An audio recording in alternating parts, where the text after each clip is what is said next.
चलो छात्रों, आज हम माधव कॉमर्स सेंटर की ओर से डॉक्टर यूएस माधव इस बार जो इंटरमीडिएट परीक्षा 2022 में जो हुई है, आज हम अकाउंटेंसी की क्वेश्चन का हम ऑब्जेक्टिव का हम 100 जो ऑब्जेक्टिव है उन तमाम का आंसर आपके सामने रखने जा रहे हैं।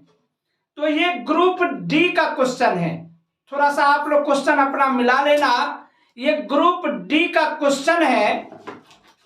और आइए, ये पहला क्वेश्चन कहता है कि फर्म के समापन पर सबसे अंत में कौन सा खाता बनाना चाहिए। On firms dissolution which one of following accounts should be prepared at the last. ये लास्ट में कौन बनाते हैं? तो आइए, ये मेरा पहला जो है, ये पहला क्वेश्चन का ये आंसर सी है। आंसर सी, ये रोकर खाता होगा। ठीक है। आइए, दूसरा है कि पुनर्मूल्यांकन खाता का शेष पुराने साझेदारों के पूंजी खातों में हस्तांतरित किया जाता है। ये आपको दूसरा का ए सही जवाब है कि ओल्ड प्रॉफिट शेयरिंग रेशियो, पुराने लाभ विभाजन अनुपात में, और इस प्रकार से दूसरे क्वेश्चन का ए है। आइए हम तीसरा क्वेश्चन में आते हैं। और तीसरा क्वेश्चन आपका सवाल बनता है कि ए और बी एक फर्म में साझेदार है। सी का प्रवेश 1/4 हिस्सा के लिए होता है। ए और बी का त्याग अनुपात होगा, जैसा कि ये सवाल में आपको ए और बी एक फर्म में साझेदार है, पहले से उनका क्या रेशियो है ये नहीं दिया गया है। अर्थात ये तीसरा, ये 3 का भी ए ही सही है। ए 1:1। अब आइए हम लोग चौथा क्वेश्चन में आते हैं। और साझेदार द्वारा फर्म का ऐच्छिक समापन किया जा सकता है। और ये चौथा क्वेश्चन का सही जवाब डी है, इनमें से कोई नहीं। ये चौथा का इनमें से कोई नहीं जो डी है। आइए पांचवा क्वेश्चन, वसूली खाते के लाभ अवलिक हानि का बंटवारा साझेदारों में किया जाता है लाभ विभाजन अनुपात में। और ये 5 का भी ए हुआ। ये 5 क्वेश्चन का ए सही जवाब है। आइए छठा, फर्म के विघटन पर साझेदारों के ऋण खाते को हस्तांतरित किया जाता है। तो कहां हस्तांतरित किया जाता है? ये सही जवाब आपका डी है, इनमें से कोई नहीं। आइए सातवां क्वेश्चन कहता है कि व्यवसाय की प्रसिद्धि के मौद्रिक मूल्य को कहते हैं ख्याति। समझ रहे ना? यानी गुडविल, या हम कह सकते हैं प्रीमियम। यहां प्रीमियम नहीं है, तो यहां ख्याति सही जवाब। और ये 7 का बी हुआ। आइए हम 8 नंबर क्वेश्चन में आते हैं। और 8 में कहता है निम्न में से किसे वसूली खाते में हस्तांतरित नहीं किया जाता है। तो यहां पे आपका 8 का सही जवाब डी है, नकद शेष। इसे वसूली खाते में हम नहीं भेजते हैं, इसका सेपरेट अकाउंट खुलता है। तो आइए 8 का डी हुआ। आइए 9 नंबर सवाल का। तो 9 नंबर सवाल, फर्म के विघटन पर किसी साझेदार द्वारा वसूली खर्च चुकाने पर कौन सा खाता डेबिट होगा। तो वसूली खाता होगा, सही जवाब सी हुआ। और 9 का सी होगा। आइए 10 नंबर। और 10 नंबर में ये कहता है बाबू कि विविध लेनदार 10,000 रुपया के थे, इन्हें 5% छूट पर भुगतान किया गया। वसूली खाते को डेबिट किया जाएगा। 10,000 गुना 5% अर्थात 10,000 गुना 5/100, ये 500 हुआ। 10,000 में से 500 कट गया और आंसर होगा 9,500। तो सही जवाब 10 का बी होता है। 10 का बी हुआ। आइए 11 को देखिए, 11 नंबर सवाल को देखिए। तो 11 में क्वेश्चन कहता है ए, बी और सी 5-3-2 के अनुपात में लाभ बांटते हैं। ए अवकाश ग्रहण करता है और प्राप्ति अनुपात है, यानी ए के आउट होने के बाद, यानी 5/10, 3/10, 2/10, लेकिन एक के निकलने के बाद ये रेशियो 3:2, यही नया रेशियो, यही गेनिंग रेशियो। और इस प्रकार से 11 का सही जवाब ए है। 11 का सही जवाब ए है। आइए अब हम लोग 12 की ओर बढ़ते हैं और 12 में कहता है कि अंशों के जब्ती का शेष पुनर्निर्गमन के बाद हस्तांतरित किया जाता है। तो शेयर फॉरफिटेड अकाउंट को हम कहां हस्तांतरित करते हैं? तो कैपिटल रिजर्व पूंजी संचय में, अर्थात 12 का बी सही जवाब है। 12 क्वेश्चन का सही जवाब बी, कैपिटल रिजर्व। तो आइए हम लोग ये 12 क्वेश्चन का बी हुआ। आइए 13 में, और 13 निम्न में से किसे कर पूर्व शुद्ध लाभ में जोड़ा जाएगा? है ना बाबू?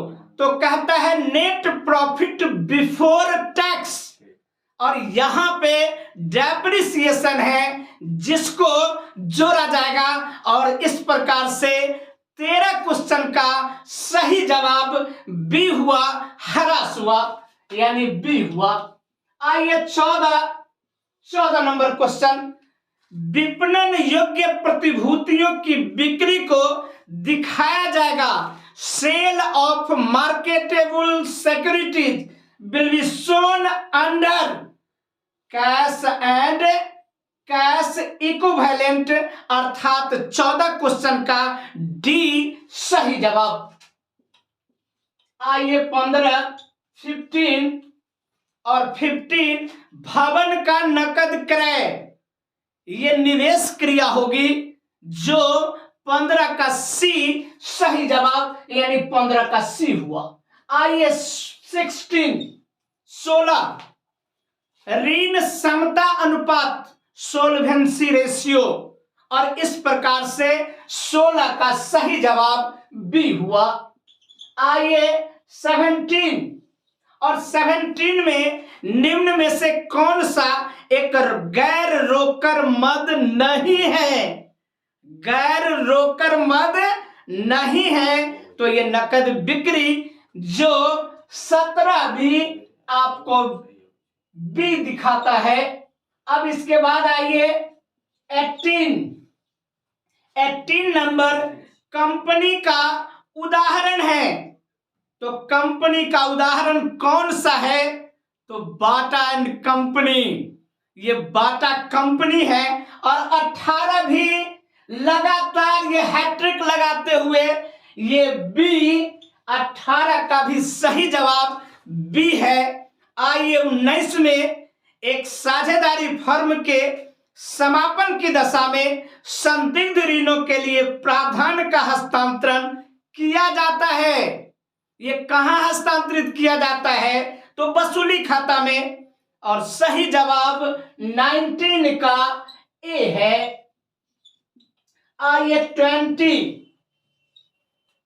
और 20 का कहता है के अंशधारियों के लिए लाभांश है, कर दे राशि, डिविडेंड पर टैक्स लगेगी, और ये सही जवाब 20 का भी ए होता है।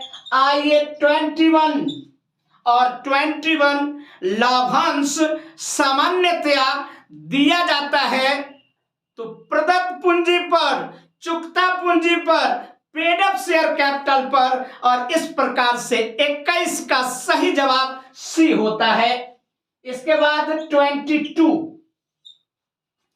अधिकार अंश निर्गमित किए जाते हैं वर्तमान अंशधारियों को, और आपके क्वेश्चन के हिसाब से 22 का सही जवाब सी बनता है।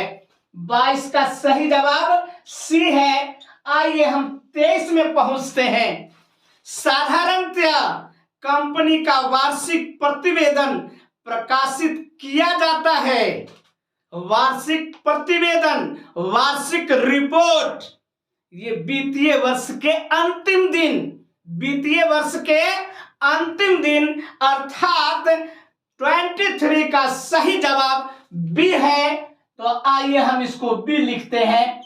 24 और 24 ये कहता है एक कंपनी का निर्माण होता है, एक कंपनी का निर्माण होता है कंपनी अधिनियम द्वारा ना। पहले ये कंपनी अधिनियम 1956 था, अब जो नया कंपनी अधिनियम 2013 है। तो इस प्रकार से 24 का सही जवाब बी है। अब आइए बाबू हम 25 में आते हैं, और 25 एक नई कंपनी अपने अंशों का निर्गमन नहीं कर सकती है। किस पर नहीं कर सकती है? तो नया सेक्शन आ गया है 53 सेक्शन को। 53 सेक्शन में यह स्पष्ट रूप से कहा गया है कंपनी अधिनियम 2013 के बाद ये सेक्शन 53 डिस्काउंट पर अंशों के निर्गमन पर प्रतिबंध है। तो इस प्रकार से 25 का सही जवाब सी है। 26 और 26 निम्न में से कौन सी वित्तीय विवरण की सीमा नहीं है? सीमा तो है लेकिन सीमा नहीं है। तो भूतकालीन तथ्यों पर आधारित, समझ रहे ना, भूतकालीन तथ्यों पर आधारित अर्थात बी है। अब आइए इसके बाद कहता है रोकड़ प्रवाह विवरण का बनाना है। रोकड़ प्रवाह विवरण का बनाना है 27 अनिवार्य है भाई, और ये ए बनता है। अब आइए 27 के बाद ये कहता है निम्न में से कौन सा मद रोकड़ तुल्य नहीं माना जाता है? तो 28 का सही जवाब डी है। 28 का सही जवाब डी है। आइए 29 और 29 निम्न में से कौन रोकड़ बहिर्वाह का उदाहरण नहीं है? रोकड़ बहिर्वाह का उदाहरण नहीं है तो ऋण पत्रों का निर्गमन, और इस प्रकार से 29 का सी सही जवाब। 30 का एक वित्तीय कंपनी द्वारा निवेश पर प्राप्त ब्याज को दिखाया जाता है। वित्तीय कंपनी द्वारा निवेश पर प्राप्त ब्याज को दिखाया जाता है। आपका सही जवाब बी है। ये 30 का बी, जैसा कि निवेश क्रिया के अंतर्गत। आइए 31 और 31 ए, बी और सी 3-2-1 के अनुपात में लाभ बांटते हैं। सी अवकाश ग्रहण करता है और प्राप्ति अनुपात होगा। फिर वही बात 3-2-1, सी को छांट दो, 3-2 हुआ, यही नया अनुपात, यही प्राप्ति अनुपात अर्थात गेन रेशियो, और इस प्रकार से 31 का सही जवाब आपका सी है। अब आइए 32, और ये 32 यदि आर्थिक चिट्ठा में ख्याति विद्यमान है तो इसे क्रेडिट किया जाता है, क्योंकि पहले से ख्याति विद्यमान है तो हम उसे राइट अप करते हैं तो साझेदारों के, सभी साझेदारों के पूंजी खाते में, अर्थात 32C सही जवाब। 33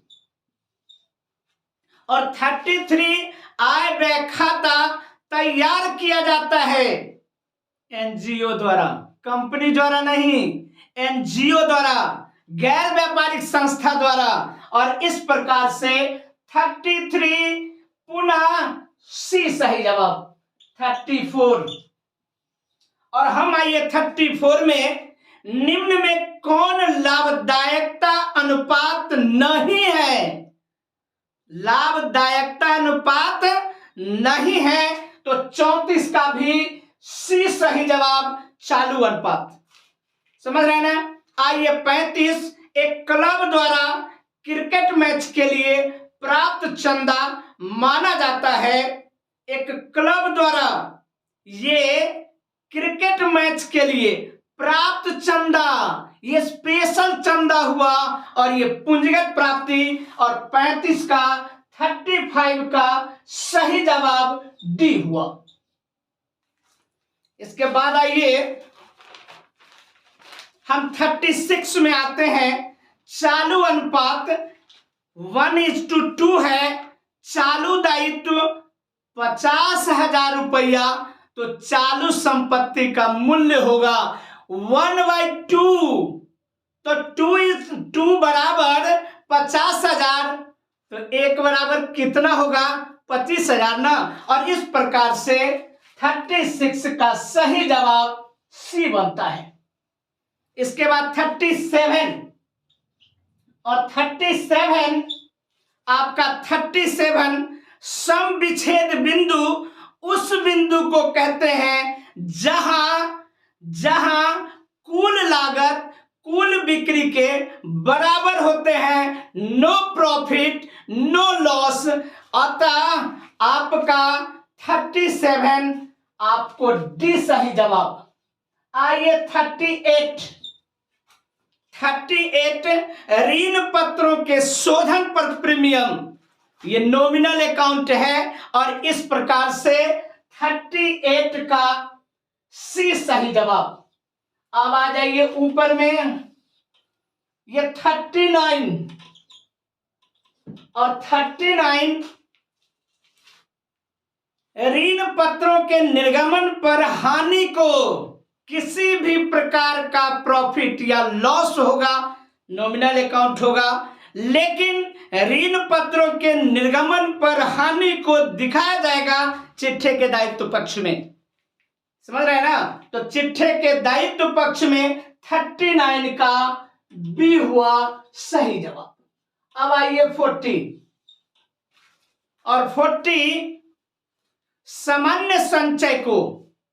सामान्य संचय को आर्थिक चिट्ठे में किस शीर्षक के अंतर्गत दिखाया जाएगा? तो रिजर्व एंड सरप्लस, और इस प्रकार से आपका सही जवाब 40 का सी हुआ। 41, और 41 एक साझेदारी फर्म में साझेदारों की अधिकतम संख्या क्या होगी? तो 50, और इस प्रकार से 41 का ए सही जवाब। अब आइए 42, और 42 साझेदारी फर्म के पुनर्गठन पर संपत्तियों के मूल्य में वृद्धि का परिणाम होता है, वर्तमान साझेदारों को लाभ होता है भाई, और इस प्रकार से 42 का सही जवाब ए हुआ। अब आइए 43, और 43 त्याग अनुपात ज्ञात किया जाता है 43 साझेदार के प्रवेश पर, और इस प्रकार से सी सही जवाब। 44, और 44 साझेदार के पूंजी खाते के प्रारंभिक शेष को क्रेडिट किया जाता है। पूंजी पर ब्याज, interest on capital account debit और टू पार्टनर्स कैपिटल अकाउंट, ये कैपिटल प्रारंभिक पूंजी होती है। प्रारंभिक पूंजी पर इंटरेस्ट ऑन कैपिटल, और इस प्रकार से 44 का सही आंसर ए हुआ। आइए 45 और 45, किसी साझेदार के अवकाश ग्रहण होने पर उसके पूंजी खाते को जमा किया जाएगा उसके भाग के ख्याति के साथ, संपूर्ण ख्याति नहीं, उसका जो ख्याति में हिस्सा, और इस प्रकार से 45 का ए सही जवाब। 46 और 46 बकाया चंदा, आउटस्टैंडिंग सब्सक्रिप्शन एसेट्स हुआ, और इस प्रकार से 46 का बी सही जवाब। 47 और 47 पुराने अखबारों की बिक्री, ये आयगत प्राप्ति हुई, और ये बी सही जवाब। 48 और 48 वास्तविक लाभ के सामान्य लाभ पर अधिक के, excess of actual profit over the normal profit, that is super profit, प्रॉफिटों का प्रॉफिट सुपर प्रॉफिट, और इस प्रकार से 48 बी सही जवाब। 49 और 49 ए, बी और सी 3-4-3 के अनुपात में लाभ का विभाजन करते हैं। बी अवकाश ग्रहण करता है, 4 निकल गया, 3 बचा, अतः 49 का सही जवाब डी 11, यानी डी सही जवाब हुआ। आइए 50 और 50 में साझेदार की मृत्यु होने पर अंतिम भुगतान होगा निस्तारक खाते से, एग्जीक्यूटर्स अकाउंट में, और इस प्रकार से 50 का बी सही जवाब। आपका